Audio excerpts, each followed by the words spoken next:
اللہ کی سرتاب قدم شان ہے یہ، انسان نہیں انسان وہ انسان ہے یہ۔ قرآن تو ایمان بتاتا ہے انہیں، اور ایمان یہ کہتا ہے میری جان ہے یہ۔ وہ مقصود کائنات ہیں، وہ اصل کائنات ہیں، وہ روح کائنات ہیں، وہ جان کائنات ہیں۔ حق ہو بعد از خدا بزرگ تو یہ قصہ مختصر، لیکن رضا نے ختم سخن اس پہ کر دیا۔ خالق کا بندہ خلق کا آقا کہوں تجھے، بہت کچھ کہا گیا ہے اے رسول پاک آپ کی بارگاہ میں۔ جبرائیل نے یہ کہہ دیا آفاق کہا گردیدہ ام بسیار خوبہ دیدہ ام، نے کائنات کے ہر ذرے کو چھان لیا ہے، ہر زمین کے حصے کو دیکھ لیا اور بہت اچھے اچھوں کو دیکھا۔ وہ لیکن تو چیزیں دیگری یا رسول اللہ، اے اللہ کے رسول آپ ہی تو ایک الگ ہی چیز ہیں جس کا نہ کوئی مثل ہے نہ کوئی مثیل ہے۔ ہوتا بھی کیسے تیرے خلق کو رب نے جمیل کیا، تیری خلق کو رب نے عظیم کیا، کوئی تجھ سا ہوا ہے نہ ہوگا شہا تیرے خالق حسن و ادا کی قسم، کوئی تجھ سا ہوا ہے نہ ہوگا شہا تیرے خالق حسن و ادا کی قسم۔ اور اس رسول پاک کا تذکرہ نہ کریں تو زندہ کیسا رہیں؟ زندگی کے لیے ضروری ہے اس رسول پاک کا ذکر ہوتا رہے۔ روح کی وہ غذا ہے، کائنات کی وہ اصل ہے، جب تک گاڑی میں پیٹرول ڈلتا ہے وہ چلتی رہتی ہے۔ مسلمان کی زندگی اگر چلتی ہے تو یہ روح انسان، روح مسلمان محمد عربی صلی اللہ علیہ وسلم کے تذکرہ خیر سے چلتی ہے۔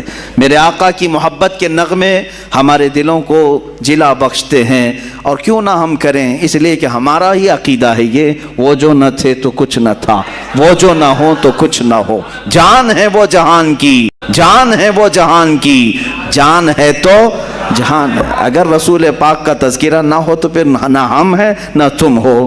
اقبال نے اسی لیے کہا ہے بلبل کا ترنم بھی نہ ہو اور کلیوں کا تبسم بھی نہ ہو، بزم توحید میں تم نہ ہو تو کچھ بھی نہ ہو۔ حضور پاک صلی اللہ تعالی علیہ وسلم کی ذات اگر نہ ہو تو پھر کائنات کا کوئی ذرہ نہیں ہے۔ جن چیزوں کو آپ دیکھیں ان میں نور اگر آج ہے تو وہ برکت رسول اللہ کی ہے۔ اور تمام مداحان رسول نے اپنی اپنی زندگیاں صرف کر دیں، قلم ٹوٹ گئے، سیاہیاں سوکھ گئیں۔ رسول پاک صلی اللہ علیہ وسلم کی بارگاہ میں کبھی سعدی شیرازی نے پکار کر کے کہا بلغ العلا بکمالہ کشف الدجا بجمالہ حسنت جمیع خصالہ صلو علیہ وآلہ۔ کہیں سے ادیب لائل پوری نے کہا تیرے عشق کے رنگ میں رنگ جائیں میرے یار۔ یہ تمام اشعار جب عاشق اپنے مدح کرتے ہیں رسول پاک کی، ان کی زبانوں سے نکلتا رہا۔ بریلی کے تاجدار نے بھی کہا سرور کہوں کہ مالک و مولا کہوں تجھے، باغ خلیل کا گل زیبا کہوں تجھے، اے جان جان میں جان تجلا کہوں تجھے، حیران ہوں میرے شاہ میں کیا کیا کہوں تجھے۔ میں چند مصرے پڑھ رہا ہوں، پورے اشعار پڑھنے کی عادت بھی نہیں ہے، تھوڑے سے صرف اس لیے کہہ رہا ہوں کہ دنیا بھر کے مداحوں نے میرے آقا کی شان میں قصیدے لکھے اور قلم توڑ دیے اور ان کی سیاہیاں سوکھ گئی۔ بریلی کے تاجدار سے اوپر ہم چلتے ہیں، پھر دیکھتے ہیں کس نے کیا کیا کہا، تو پھر ہمیں ملا بوسیری نے کہا مولا یا صلی وسلم دائما ابدا علی حبیبک خیر الخلق کلہم هو الحبیب الذی ترجا شفاعته لکل حول من الاحوال مقتہم۔ اس قصیدے میں تو 170 اشعار ایسے ہیں جس میں ہر عضو رسول کی تعریف کر دی۔ حضور کے سفر کی تعریف الگ، معراج کی تعریف الگ، حضور کی پیدائش کی تعریف الگ، خاندان کی تعریف الگ، معجزات کی تعریف الگ، ساری چیزیں بیان کر دی۔ اخیر میں یوں کہا یا رب بالمصطفیٰ بلغ مقاصدنا واغفر لنا ما مضى یا واسع الکرم۔ یہی تک نہیں، بوسیری سے اگر ہم آگے بڑھتے ہیں، امام اعظم ابو حنیفہ کی بارگاہ میں پکار کر کے کہتے ہیں یا سید السادات جئتک قاصدا ارجو رضاک فلا تخیب مقصدی۔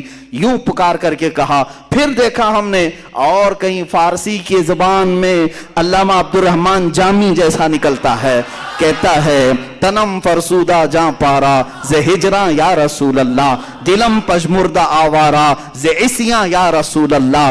سنا ہے آپ ہر عاشق کے گھر تشریف لاتے ہیں یا رسول اللہ، سنا ہے آپ ہر عاشق کے گھر تشریف لاتے ہیں، میرے گھر میں بھی ہو جائے چراغاں یا رسول اللہ۔